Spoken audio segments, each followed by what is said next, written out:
Movie की starting में हम विलियम और उसके दोस्तों को देखते हैं जो कि चाइना आए हुए होते हैं ब्लैक पाउडर चुराने के लिए। अब ये जो ब्लैक पाउडर है ये यूज होता है एक्सप्लोजिव बनाने में। अब रात को विलियम और उसके दोस्त इसी बारे में बात कर रहे होते हैं कि तभी उन पर एक क्रिएचर हमला कर देता है और उनमें से एक को उठाकर अपने साथ ले जाता है। अब इससे विलियम और उसका दोस्त चौकन्ना हो जाता है और जैसे ही वो चीज विलियम और उसके दोस्त पर हमला करने वाली होती है, विलियम उस चीज का हाथ काट लेता है और वो चीज खाई में गिर जाती है। अब उसी सुबह विलियम और उसके दोस्त के पीछा कुछ लुटेरे कर रहे होते हैं। क्योंकि वो बहुत सारे थे इसीलिए विलियम और उसका दोस्त उनसे बचने के लिए चाइना के सोल्जर्स को सरेंडर कर देता है। अब वहाँ पर उन सोल्जरों को विलियम के पास वही हाथ मिलता है जो कि विलियम उस रात को उस क्रिएचर का हाथ काट के लाया हुआ होता है। क्योंकि विलियम भी जानना चाहता था आखिर वो चीज क्या थी जिसका उसने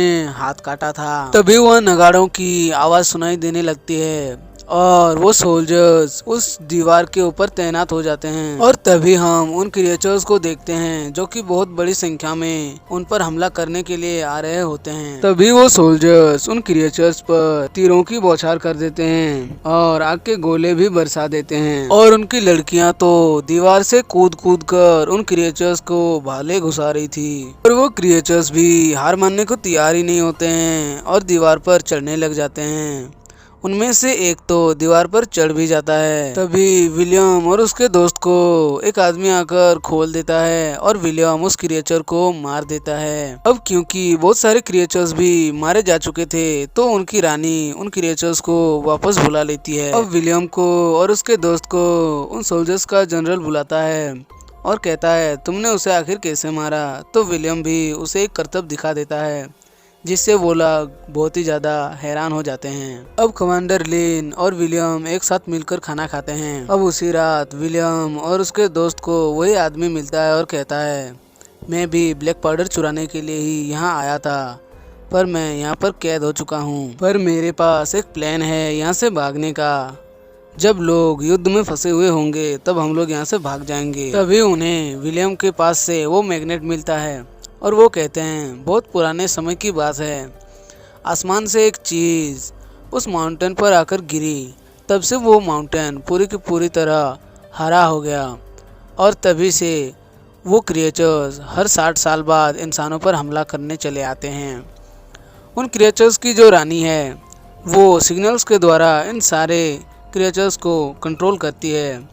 अब प्राचीन समय में एक ऐसा भी गेट था जिसके पास जाते ही वो सभी क्रिएचर्स डीएक्टिवेट हो जाते थे, यानी वो सिग्नल्स जो उनकी रानी भेजती थी वो ब्लॉक हो जाता था। अब ये जानने के लिए कि ये मैग्नेट का टुकड़ा उस दरवाजे की तरह काम करता है कि नहीं, उन्हें एक जिंदा थोथे की जरूरत थी। थोथे यानी वही क्रिएचर। अब अगले दिन विलियम का दोस्त विलियम को कहता है तुम शायद हमारा मकसद भूल चुके हो, हम यहाँ पर ब्लैक पाउडर लेने आए थे ना कि उन क्रिएचर्स से लड़ने के लिए। तो इस पर विलियम कहता है मुझे जिंदगी में पहली बार एक अच्छा काम करने का मौका मिला है और वो वहाँ से चला जाता है। अब वही आदमी विलियम के दोस्त को कहता है कि तुम यहाँ से चलो और विलियम को रहने दो, पर विलियम का दोस्त उसको छोड़कर जाना नहीं चाहता था। अब यहाँ वो लोग भालों पर बेहोशी की दवा और जंजीरें बांधकर उन क्रिएचर्स पर शूट कर रहे थे, पर वो क्रिएचर्स भी बहुत ही ज्यादा चालाक होते हैं और उन भालों को जल्दी से निकाल देते हैं। अब उन्हें उनमें से एक क्रिएचर दिखता है जो कि उनके झुंड से थोड़ी दूर पर होता है।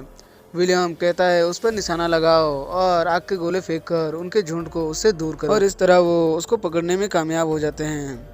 और जब उस क्रिएचर पर एक्सपेरिमेंट करते हैं तो देखते हैं कि वो क्रिएचर सच में सो जा रहा होता है और इधर विलियम का दोस्त और वो आदमी भी भाग चुके होते हैं। अब अगली सुबह का सीन दिखाया जाता है जहाँ पर हम देखते हैं कि उस दीवार के नीचे उन क्रिएचर्स ने एक बहुत ही बड़ा होल किया हुआ होता है और वो क्रिएचर सिटी में एंटर कर चुके होते हैं। अब हम विलियम के दोस्त और उस आदमी को देखते हैं जो कि वहाँ से भाग गए थे। अब वो आदमी विलियम के दोस्त को कहता है तुम उस चोटी पर खड़े होकर जरा रास्ता तो देखो ना। और जैसे ही विलियम का दोस्त वहाँ पर रास्ता देखने जाता है वो बूढ़ा आदमी वहाँ से भाग जाता है। इधर विलियम और कमांडर लिन वहाँ पर चले जाते हैं उन क्रिएचर्स का सामना करने जो कि सिटी को पूरी तरह तबाह कर चुके थे। अब विलियम उन एक्सप्लोजिव से उनकी रानी पर हमला करने लगता है, पर हर बार रानी के बॉडीगार्ड्स उसे बचा लेते हैं। अब कमांडर लिन और विलियम के पास बस एक ही एक्सप्लोजिव बचा हुआ था, जो कि कमांडर लिन के भाले में बंधा हुआ था। अब दोनों एक साथ वहाँ से छलांग लगा देते हैं एक रस्सी को पकड़ के।